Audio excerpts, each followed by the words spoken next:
नमस्कार। खबर प्रधान देख रहे सभी दर्शकों का बहुत बहुत स्वागत है और मैं हूं आपके साथ संगीता श्रीवास्तव।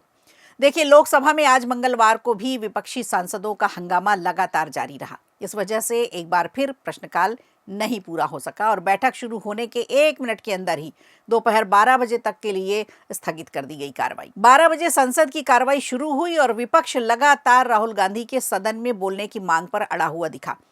स्पीकर प्रश्नकाल पर बात करने की बात दोहराते रहे। यानी पूर्व सेना प्रमुख नरवणे की किताब को लेकर लगातार विवाद बढ़ता ही जा रहा है। नरवणे की अप्रकाशित पुस्तक, जो अभी प्रकाशित ही नहीं हुई है, उसके सोशल मीडिया पर प्रसारित होने के मामले में दिल्ली पुलिस की एफआईआर पर नेता विपक्ष राहुल गांधी ने कहा कि कोई तो है जो झूठ बोल रहा है। राहुल गांधी ने कहा कि नरवणे की किताब अमेजॉन पर उपलब्ध है। जनरल नरवणे का एक ट्वीट भी उन्होंने मीडिया को दिखाया। दरअसल सदन से बाहर निकलकर राहुल गांधी ने संसद के बाहर मीडिया से बातचीत की। पूर्व सेना प्रमुख नरवणे का एक ट्वीट दिखाया जिसमें लिखा है कि मेरी किताब के लिंक पर क्लिक करें। राहुल गांधी ने कहा कि मेरे कहने का तात्पर्य सिर्फ ये है कि या तो नरवणे झूठ बोल रहे हैं या फिर पेंगुइन प्रकाशन झूठ बोल रहा है। मुझे नहीं लगता कि पूर्व सेना प्रमुख झूठ बोलेंगे। इसका मतलब उनका सीधा सीधा इशारा प्रकाशन की तरफ है। उधर पेंगुइन का कहना यह है कि पुस्तक प्रकाशित ही नहीं हुई है, लेकिन पुस्तक अमेजॉन पर उपलब्ध है। जनरल नरवणे ने ट्वीट किया, कृपया 2023 में मेरी पुस्तक खरीदें। वहीं दिल्ली पुलिस की ओर से दर्ज एफआईआर के बाद पुलिस ने बयान में कहा कि जांच करने पर पता चला है कि इस शीर्षक वाली और messrs penguin random house India private limited द्वारा तैयार की गई एक टाइप की हुई किताब की पीडीएफ कॉपी कुछ वेबसाइट पर उपलब्ध है। इसके अलावा कुछ ऑनलाइन मार्केटिंग मंचों ने भी पुस्तक के कवर को इस तरह से प्रदर्शित किया है कि मानो वो बिक्री के लिए उपलब्ध है।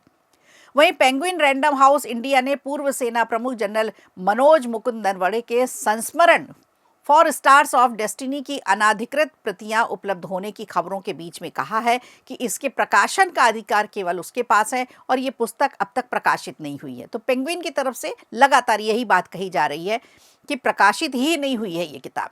ये कोई पहली बार नहीं है ऐसा कि किसी सेना के अधिकारी की किताब के पब्लिश होने पर इस तरह से बैन लगाया गया हो और जिस पर इतना हंगामा किया जा रहा है। दरअसल जनरल नरवणे की किताब में पूर्व सेना अध्यक्ष ने अपने सैन्य जीवन के कुछ अनुभवों को शेयर किया है।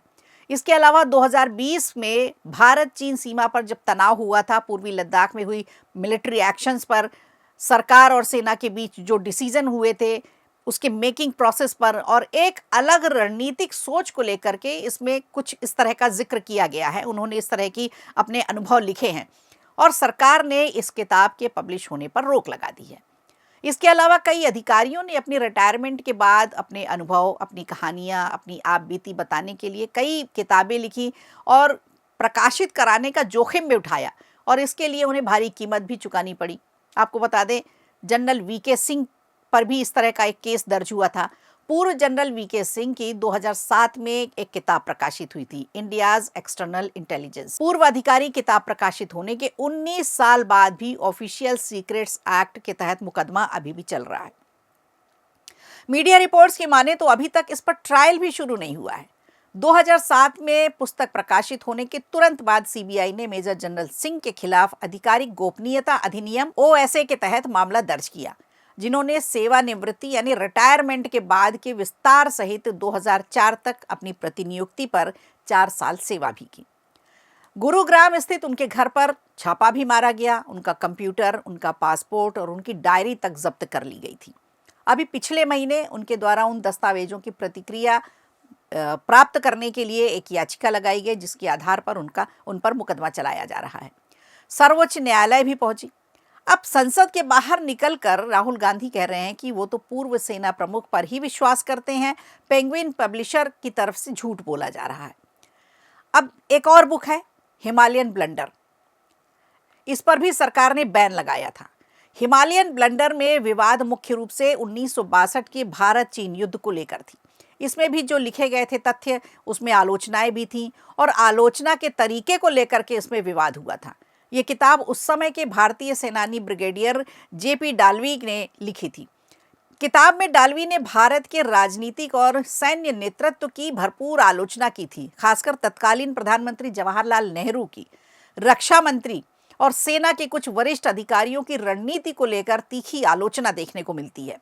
डालवी ने तो इतना तक लिख दिया है इसमें कि भारत के नेतृत्व ने, यानी सीधा सीधा उस समय की कांग्रेस सरकार के लिए उन्होंने ये आलोचना लिखी थी, तो उन्होंने लिखा कि युद्ध के लिए जो तैयारी की जानी थी वो ठीक नहीं थी। और कुछ वरिष्ठ अधिकारियों की योग्यता पर भी उन्होंने सवाल उठाया, आरोप लगाया कि गलत फैसले और रणनीति के कारण भारत को भारी नुकसान हुआ था। सरकार द्वारा इस पुस्तक पर भी प्रतिबंध लगा दिया गया था। तो किताब को प्रकाशित होने के तुरंत बाद ही फिर सरकार ने इस पर से बैन हटा भी दिया था। सरकार ने ऐसा इसलिए किया क्योंकि किताब में राजनीतिक नेतृत्व और सैन्य निर्णय की तीव्र आलोचना थी, जो उस समय के लिए बेहद संवेदनशील विषय था, गंभीर मुद्दा था। बाद में इस पर से प्रतिबंध भी हटा दिया गया।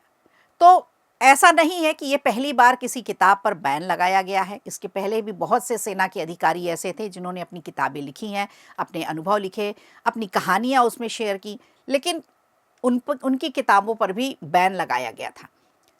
तो अब इस तरह के हालातों में, जिस तरह के हालात अभी बन रहे हैं, सदन की कार्रवाई नहीं चलने दी जा रही है, किताब पर बैन हटाने की बात की जा रही है, और किताब को लेकर के राहुल गांधी जो बार बार सदन में उसकी बात कर रहे हैं कि अमेज़ॉन पर उपलब्ध है, अब इस पर भी तीखी आलोचना हो रही है। और इसे लेकर के बीजेपी और कांग्रेस आमने सामने हैं। सदन में काम नहीं हो रहा है, सदन की कार्रवाई नहीं पूरी हो रही है, प्रश्नकाल खाली जा रहा है। तो इसमें नुकसान किसका है? नुकसान उस जनता का है जिसने वोट देकर अपने जनप्रतिनिधियों को सदन तक पहुंचाया है और अपने देश के लिए, अपने समाज के लिए, अपने लिए अपने जनप्रतिनिधियों को चुना है। तो नुकसान सीधा सीधा उन वोटर्स का है जिन्होंने अपने जनप्रतिनिधियों को भेजा है। वीडियो अच्छा लगा हो तो लाइक कीजिए, शेयर कीजिए और कमेंट बॉक्स में हमें ज़रूर बताइए।